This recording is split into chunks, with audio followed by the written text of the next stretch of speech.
This is the United Podcast Network. Welcome to Spouses Talking Houses with husband and wife real estate team Jennifer and Brian Frost. Everything you want to know about buying, selling, investing, and owning property. So let's get real about real estate. Welcome back to Spouses Talking Houses. I'm Jennifer. I'm Brian. And I'm Doug Martin. And Doug Martin is our guest today. He is from KW Commercial, works with us very closely, has helped us do a lot of different projects together. Correct. And helped some of our friends and family and past clients, which is awesome. Thanks for joining us again. Oh, you're very welcome. Great to be here. And today we're going to get real about commercial real estate, which is a very big topic. So we're just going to kind of do a broad overview, but that's why we brought Doug in. Before we get to that topic, however, I wanted to talk a little bit about the realtor lifestyle. And I have what I think is big news. After 28 years of marriage, he said yes to me getting a dog. I did? You did. I don't remember that. Wait a minute. I didn't hear that. There you go.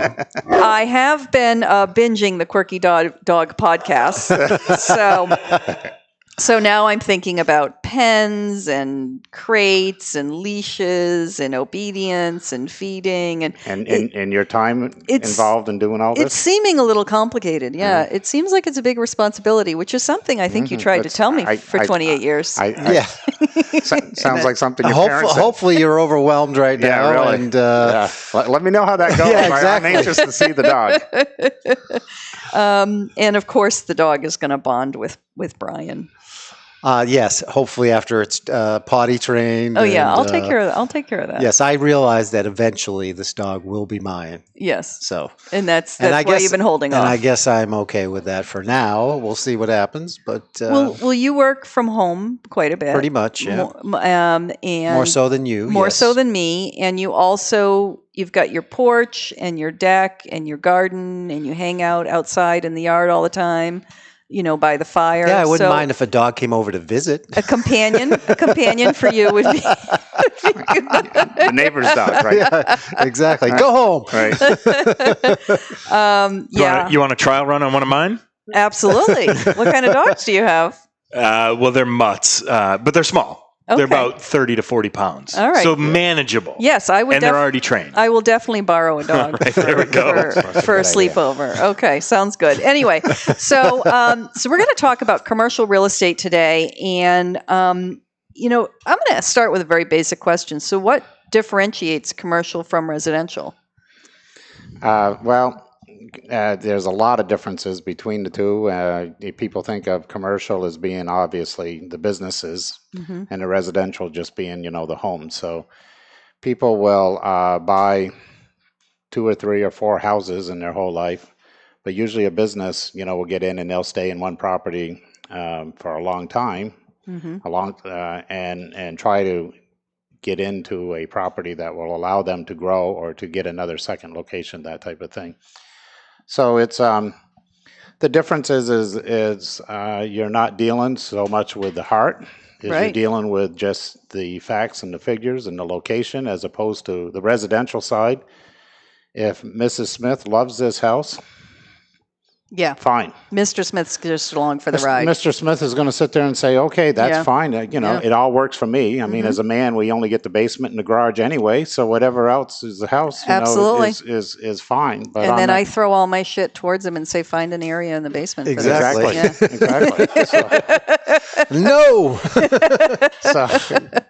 And on the commercial side, it has to work for the transportation. It has to work for, if it's a manufacturing, it has to work if it's going to be a sales, like a showroom or a retail store, or in the case, a restaurant, the traffic counts. And there's a lot more factors involved with making a yes or no decision on a particular location. Yeah, I mean, for us, when we write a purchase and sale agreement for a residential property, we have a system that we can follow, and our due diligence of what we need to do is fairly simple. We have a boilerplate contract, and basically it's going to be inspection, financing, and a title search. For you with commercial, each situation is pretty unique. It's not cookie cutter at all. Not at all. Yeah. We generally don't go to a purchase and sale immediately. We generally go to an LOI, a letter of intent. And within that letter of intent, we'll basically put all the terms of the agreement together, agreed upon by the buyers and the sellers, and then we'll go and put it on to a purchase and sale and then sign that. So we'll start a lot of times with a non-binding letter of intent saying, I'd like this property, can I do A, B, C, D? Right. And- Because if I can't use it for my business, Right. the property's no good to me. Exactly. Right. Exactly. So it doesn't happen overnight. You can be just with a letter of intent stage for months and months and months before you even put the property actually under a purchase and sale and deposit it.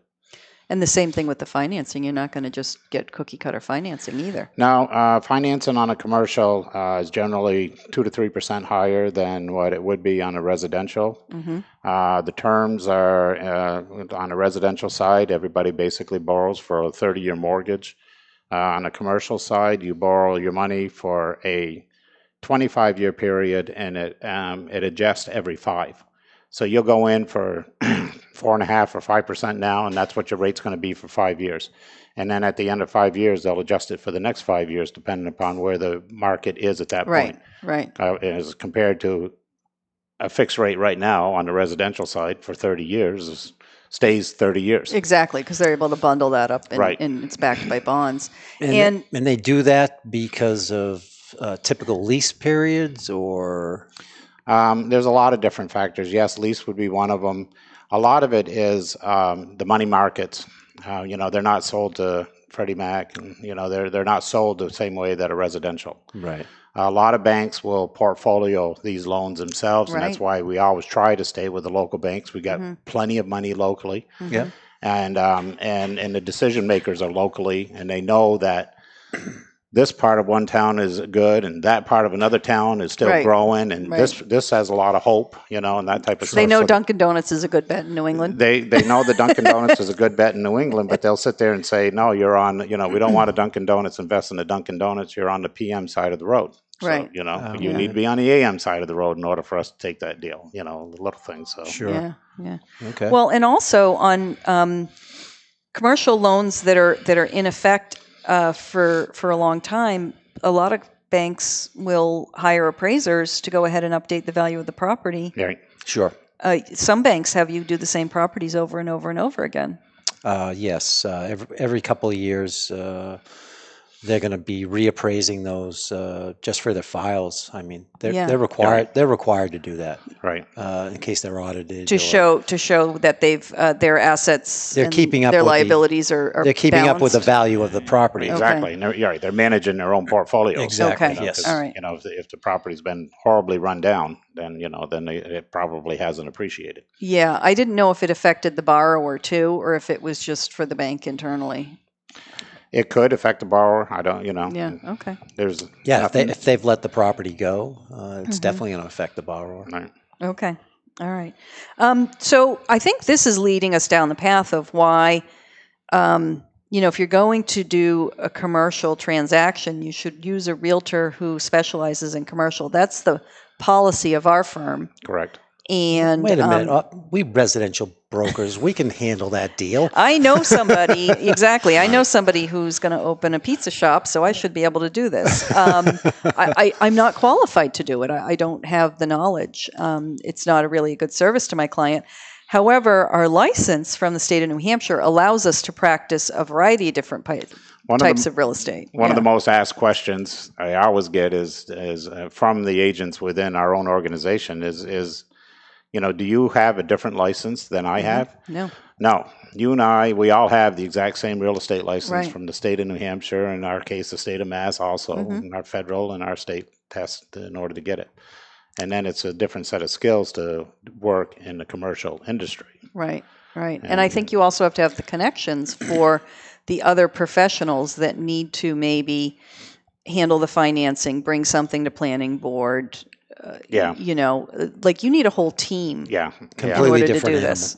Completely different. Yeah. And with appraising, we actually do have a separate licensure do have a separate for license. Yeah, you do on commercial that. properties. Right. Mm-hmm. In New Hampshire, it happens to be general certified, which means as a general certified appraiser, I can appraise any property as long as I'm qualified to do so. Right, I have the right. experience and the knowledge to do so. But if you have a New Hampshire certified residential, you just can't go out and appraise a warehouse or plus a a lot movie of theater or whatever the case may be. and your appraisal is being brought back to the financial institution. Sure. So obviously, if you're just a residential appraisal and you Right. don't have the certification to do that. Right. And, Right. and those appraisals are generally highly scrutinized. So. Yeah.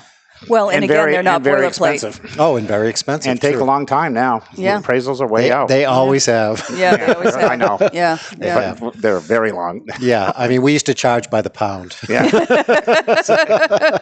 When Brian and I first met, he specialized in appraising hotels and marinas. Oh, okay. Yeah. We were doing condominiums back then and Yeah. whatnot. Yeah. So, I mean, so it gets to be very niche Yeah. because you need to understand how those businesses run in order to understand the value of the property. Right. Right. Exactly. Right. Exactly. So how do you become qualified to do this? Well, the commercial side, there's a lot of training that is offered out there. There's on national levels. There's programs that you can sign up for and take, and like when we all go away for our family reunion, which if we all get to go away ever again, I know. Yeah. Exactly. there's always a lot of classes that are just specialized in that. You start small, you learn, and then you grow into different segments of the commercial industry. Yeah. There's sales, there's leasing, there's investment properties, there's warehousing and institutional properties, multifamilies, and each one of them. Apartment buildings. Yeah. Yeah, apartment buildings, anything 5 units and above is a Right. commercial Considered property. commercial, yeah. Yeah. Because usually the 4 units, one Two of to four, them yeah. is owner occupied. And Yep. they also qualify for a regular mortgage. It's a regular mortgage on Right. 4 units and under, so you can get your 30 years. On 5 Mhm. units and above, it has to be a commercial loan, and and go through a different screening. Yeah. So just chin wagging, basically. I think we're all looking now at COVID and saying some parts of commercial are going to be really hurt. Mhm. What are you forecasting? Where do you see the disruption? When COVID first hit, we were all talking to the crickets and nothing was going on. But then No. people started coming back out, and we have been very, very busy this last 3 Oh, months. that's good. Okay. And so the segments that are going to have the biggest impact are your retail. And that includes all your sales stores. Any place that we go and we take money out of our pocket to buy something is considered retail, including restaurants. I was going to say I don't use cash for anything, but Okay, no, okay, right. all right, So yeah. you go there and you take your credit card out, and Well, anywhere, but you're still Now I spending use my money. phone. I Yeah. use the pay app on Yeah, my phone, right. so I don't even. Right, that is. I don't even need a wallet anymore. I know that is really cool. The technology, Yeah. how fast that came, Right. and All right. So, but if they have a cash register, it's retail. it's a retail, and Yeah. that segment of the market is going to the ICSC, which is the International Council of Shopping Centers. It's our national association. Mhm. Predicted originally prior to COVID that we were going to close probably 8,500 retail locations nationwide in the year of 2020 Because of all the online shopping. because of all the online shopping, and we had too much retail out there to begin with. Sure. So And UPS is in my driveway every day. twice, three, Yeah. 4 times. I Yeah. mean, Yeah. a couple of days ago, honest to God, I had a FedEx truck going in and a UPS truck going out of my driveway at the same time. And as you know, it's a long driveway, so they Yeah. both had to go off on my lawn in order to do it. So, Yeah. So Yeah. they were predicting about 8,500 stores nationwide. It's going to be closer to about 16 to 17,000 because Wow. of COVID that have closed in Wow. the restaurant and in the retail. Yeah. And now we're going to see more and more.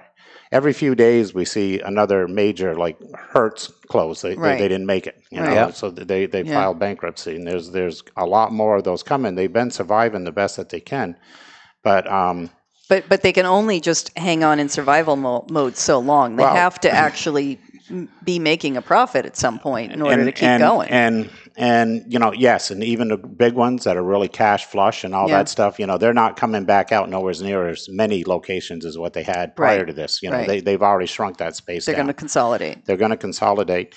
And like the restaurants, they're yes, we're open, now we're under the tent, and of course now we're heading into fall, so in New England that's going to be a new challenge. And they can't make money, running at 40 and 50% of their capacity, and they can't even get to that point, most of them, by the time they have enough space and everything's spaced out. And they're turned over the tables, They're realistically running on about 15% of what they need. And I know some restaurants are doing a really great takeout business, but if you and I would normally go out for Chinese food or Mexican food, we would order drinks, and that's where their profit is. Right. And if I'm taking it home, then they're not really making any profit. No, they'll send you home with a package of margarita mix, and they do that. And that works well. Yep. But it's still nowhere near as profitable as, in our case, 4 of us, and as you know, in the past, we've had as many as 8 friends sitting around a table, spending a lot of time and money, exactly, and having a huge bill. Well, we can't do that. We can't do that right now. So the restaurants are going to take a big hit. That's tough. That's going to be tough. Retail. We had, for every person in the United States, we had 16 square feet of retail space for them to be able to go and do their shopping. That sounds ludicrous, Other parts of the world, in Europe and stuff, that number is probably about 4 to 6 square feet of retail. So we were bloated before all of this. So we were bloated, and you look back on it, and the malls went up, and everything went up, and everything was going to be all retail and all that stuff. And then comes along Amazon. Yeah. And it slowed it down in the technology, because now this may be a surprise to you, but I haven't been to the mall. I had to go to get a watch adjusted, because I knew that's where the guy could go and take my band apart and put it together. But I haven't bought anything at a mall in a while. Nor have I. I bought some things online from Dick's Sporting Goods, and rather than package them back up, it was more convenient for me to go to return them there. So I went just in their entrance at the mall and then back out again, and that was it. Okay, so here's technology for the retail business in tomorrow. Okay, so you went to Dick's at the mall here at Rockingham Park. Yeah, you walk in there with your phone, and it knows that you're in Dick's. Okay. Now, well, you're my at phone home. definitely knows I want a puppy. So what is happening, what's the next thing that's going to be coming is, okay, I like that store, and it's at the mall at Rockingham Park in Salem. So you're going to go on to that website, and you're going to go to Macy's in that, and you're going to pick out your shoes that you want at the Macy's in Rockingham Mall. And then it knows, or it's going to virtually walk you out. And as it's walking out, the kiosk that's sitting there that sells cookies is going to hit you and saying, chocolate chip cookies on sale. Ooh. Okay. Yeah. So that, oh, geez. I don't think I have good enough self-control for this. But I could bring home a pizza from Bertucci's. So exactly. That I can't eat. It's going to know. When you go into that site, it's going to know. Wow. So that all the rest of them are going to be able, and it's going to be similar to, like, on Facebook where you can turn the camera around, stuff like that. So you're going to actually be able to have a virtual walk through the malls, and you're going to be able to go into some of the different stores. So where are all the middle schoolers going to hang out? I mean, that was the only purpose of the mall.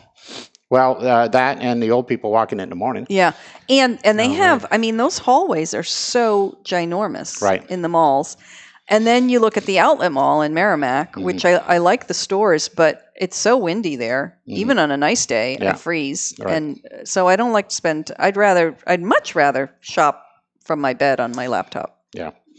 So like everybody else. And so a lot of these malls are going to have additional things added to them to take up some of the space. Okay. Some of it will be some medical centers, because an awful lot of the infrastructure is already there. Yeah. The lifts, the elevators, and all that stuff are already in. And the parking is already there. And it's very easy to get to. The HVAC is already there. Right. So what they're going to do is chop it into different uses, so that they can shrink down their actual retail square footage that they have to stay full. They can do that, and they can do it in, like, some of the real high-end office buildings in the big cities.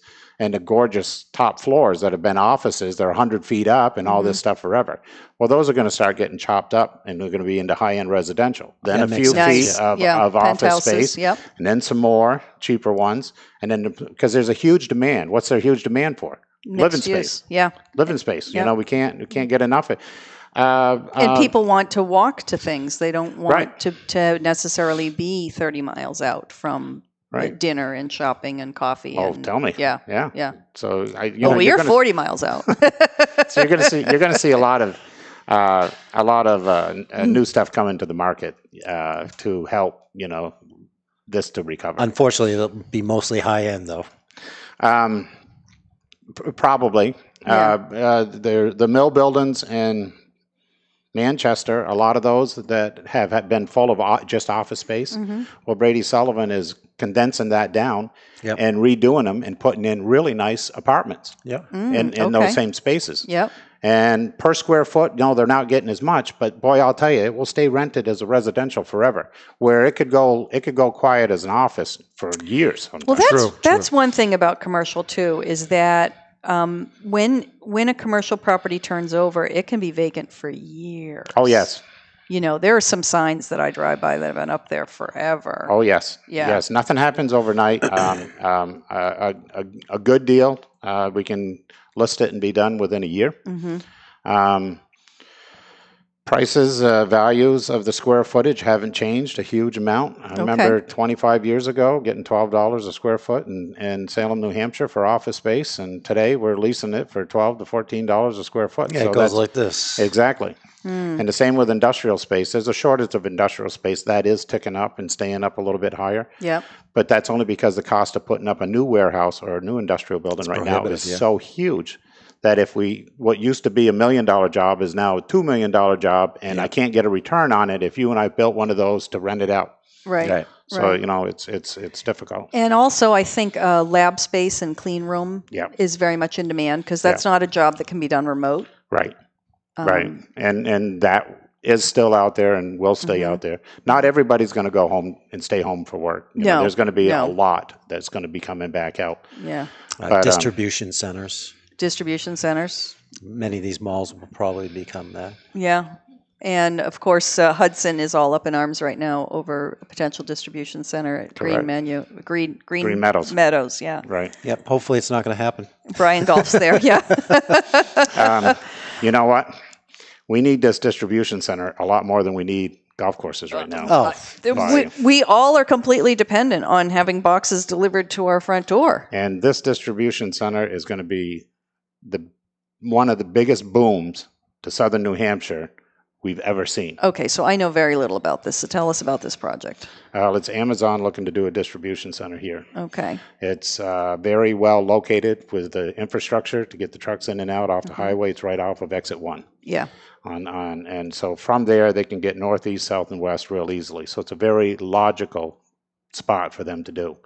Golf courses make money, but they don't make a lot of money. No. They slow down a lot. 20 years ago, you couldn't build them fast enough, and now we can't convert them fast enough. Well, and plus they're seasonal.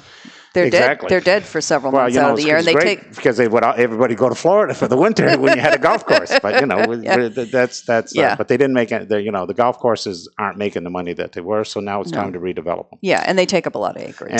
dumb game anyway. But they're beautiful. They are beautiful. Yeah. So so hopefully that will keep moving forward, and we'll see that. That's just going to bring hundreds and hundreds and hundreds of jobs, and every one of those jobs is going to bring retail, it's going to bring housing, it's going to bring, automobile sales, fueling. Well, there's already a few distribution centers up by the airport, aren't there? Yeah, Yeah. yeah, Yeah. yeah. And those are, more for the product that's flying in from other parts of, Right. Right. where, they could still fly into there and then go to Hudson and then get distributed from there. My understanding is, it's going to be more, this is where they're going to load the truck Right. and that's where it's going to go. Yeah. Yeah. Right. UPS is in Hudson too, isn't Right. it? Yeah. All right. Not totally unrelated or very related. No, I don't think. I really don't know. Okay. I really All right. don't know. What other projects are happening that you're excited about? The expansion of 93 has been great. There was I think 33 different towns that are going to have a big benefit from the expansion of it. And now we're seeing that it's going to be completed the end of 2021 to the end of 2022. We're going to have all the lanes that are going to go up through. This project right here in Salem, Tuscan, is great. And oh, my goodness. And it's been going so fast, yeah. Every time you come down, that's the new big building is a hotel. Okay, and it's nice. a beautiful hotel, and it has a big area in it for events. And, the theater is built on the other side. There's 2 or 3 medicals that are coming in. All the residential, all the small retail, and the little downtown Main Street. And that's going to be like a little concert center. I mean, it's ingenious. It's going to done be a great sweet. job. Yeah. So then we go up to Exit 3, and Exit 3 has had a lot of good development. Sears Castle has been sold. That's a 110-acre parcel. Oh, so what's going to happen there? And we don't know yet. Okay. We don't know yet. But right. But the parcel changed hands probably maybe a year ago, maybe a little longer. And that'll probably be a mixed-use type thing, well, too, that's right? what everybody wants. Yeah. That's what everybody wants. And then we go up to Exit 4, where our office is. Woodmont. We got Woodmont, 650 acres are being developed. The reason that Woodmont isn't going quite as fast as Tuscan is that huge pile of dirt and stone that's still on that property. Well, that's all for the highway. Oh. So that's that. And so once they get that cleaned up and distributed, then you'll see that whole side of it all go Start in with more retail. Yeah. And more residential. And supposedly more restaurant pads were going to go in, but now restaurant, of course, is shrinking rather than expanding. Yeah, but by the time they get there, the restaurant business will be coming back at whatever level it's going to. Yeah. A lot of the small restaurants and the mom and pops and stuff like that, booming. Doing great. Yeah. Booming. I had one that this one person said she wanted me to sell for years. Mm-hmm. And we've talked about it off and on and stuff. And so I talked with her again. I said, how's it going? She says, we're not going to sell this. She says, I've never made so much money. Because everybody is a little antsy to get out of the house, right? Yeah, and keep it simple. Keep it simple. Yeah. And this particular one's a great location, and it's doing just fine. That's great. But the big ones, like the big national chains and stuff like that, they won't reopen quite a few of their locations. Right. But which is a good thing. There's yeah, I know. We're not a fan of big chains. There's enough restaurant people out there that the space, it will mold. It will morph. It's a better way. But. Sure. Well, and I've been wondering about the hotels because on the one hand, who's going to go stay in a hotel? But on the other hand, nobody's going to fly anywhere. So when they do take a break, they're going to go somewhere probably within driving distance. We'll see. Yeah, but I feel like a fair amount of these hotels that went up because of business travel, and business travel's pretty dead. Business travel has slowed down immensely, and now with travel at home and Zoom and work at home and Zoom, right. A lot of those, you travel all day long for a half an hour meeting, then you get on a plane and come home. Right, nobody's going to do that anymore. Those days are done. Yeah. But just as quick as we do actually have this COVID behind us, we're all going to be dying to go away. Oh, absolutely. And oh my goodness. And the islands, here I come. Exactly. Austin, here I come. Exactly. Maybe we'll finally do Hawaii. I don't know. So, I got the dog, so I can't push Hawaii. So, yeah all right. You don't have it yet. and I don't dog sit. I don't blame you. Geographically, which local areas are in high growth mode? Boston to basically Concord. Okay, so Route 93 corridor. Route 93 corridor, the Route 3 corridor has been doing very well. And Route 101 all the way out to the East Coast. Absolutely, yeah. Epping is huge now. I know. Epping went is huge. from nothing to now all my favorite stores and restaurants are there now. Yeah. Yeah. And I just sold the site this past weekend in Epping, and I'm telling you, when this one opens, you guys are going to be thrilled. Oh, okay. So confidentiality is part of being a commercial real estate agent? Yeah, you know what? We do have I don't like that. We do have to keep a secret in this. and you and I have enough history to know that that's not an easy thing to do. No, it's not. That's for sure. Right. If you don't want anyone to know, don't tell anyone. Exactly. Okay? Oh, I definitely agree with that. Right. When something's a secret, my policy is I won't say anything about it till I see it in print.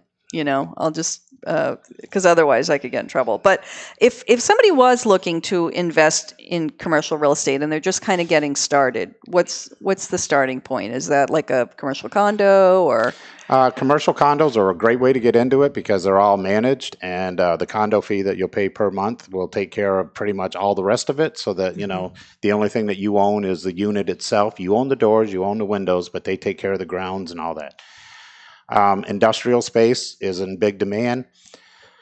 So, if you can buy one of them, you can rent it and you can actually get a decent return on your investment. They capitalize out, and you can get anywheres now, you can get them for a 7% cap. So if you've got a couple $100,000 and you want a 7% return on it, that's a good market to look at. Multifamilies are a fantastic market. The price to values on those have gone up immensely. Yeah, in the last few years. The rents are crazy. And the rents are crazy, and the demands are always going to be there. But demand's always there. But you're going to be a landlord. So, if you're going to do that, then you really want to buy a project that's big enough that it can plug into some management companies. We're not going to take that call at 2 a.m. Don't want it. The management company takes that call at 2 a.m. It takes away from your profit 10 to 20%. Usually it's around 10. But it's well worth it, and that's not if you bought a 4 or 5 unit one. If you're able to buy a 15 or 21 unit, then you can usually plug those into different management companies. Well, and not only that, but then if you have one person who's not paying rent, you can kind of spread that risk out among all the other income that you're getting. And everybody has one person not paying rent right now. Oh, yeah. But if you have a 3-family and you have somebody not paying rent, that's a big chunk out of your cash flow that you've got to make up. Do you want me to go through my file to show you how many of them are right now? They've got 3 and 4 units and 5 units and all that, and they have been paid rent in months and months and months and months. What am I going to do? Yeah, what are they going to do? We're going to sell them. Okay. We're going to sell them. We're going to film them. You don't even get to go in them. You're going to buy them sight unseen. And then after you go under agreement, you can actually see the property. And then do the tenants most likely stay in place and they just get a clean slate? We'll see. Yeah. Well, to me, my feeling is if you evict the tenant, normally you would evict the tenant for non-payment. Right. But under these circumstances, you might actually want to keep them in there because it costs money to replace them. Well, you can't evict them, so you have to talk them into leaving. Right. And what we're seeing now is cash for keys. Absolutely, cash for keys, which goes back to like the early 90s and the foreclosures. Right. Yeah. And when I was doing my auction business, there was the cash for keys was constant all the time then. Yeah. And you got to get them out. Yeah, but that's another whole subject, that is. So we won't get too much into that right now. But this is really very exciting. I always think that this is something that people must love to talk to you about at parties, like what's going on. Yeah, because you're in the know. Yeah, because usually it's usually, like I've said a million times, it's a big box of the month. What's going in? What's going in? What yeah. And remember, one time, we had IKEA coming into here. Right, I do remember. But IKEA's only want to put up one kind of a box, and they want it to be painted like this. And he was smart enough to say, you know what? I'm going to put somebody else in that same space, because I want the uniformity. This is why this is actually nationally award-winning project that's going on here. The Tuscan. Yeah. And we're tripping over it. Right. Right. Well, and just even the restaurant that got torn down for him to put in his restaurant, I never knew there was all that nice land back there. Yeah. Never knew. So he definitely had vision, and you need to have vision, I think, if you're going to do commercial. Yeah. Vision and patience, and be a problem solver. Yes. Yeah. So thank you so much. Thank you for getting real with us about commercial real estate. I'm sure we'll have Doug back again to talk about more specific items, but that was just a general overview, and I learned a few things. I did as well. All right, excellent. And cap rate, by the way, we talked about on our vocabulary episode, is what return you get on your investment. So capitalization. Capitalization is short for that. Yep. Exactly. So thank you so much for listening or watching Spouses Talking Houses. Please like, subscribe, and share, and check out the other podcasts that are on the United Podcast Network. Take care.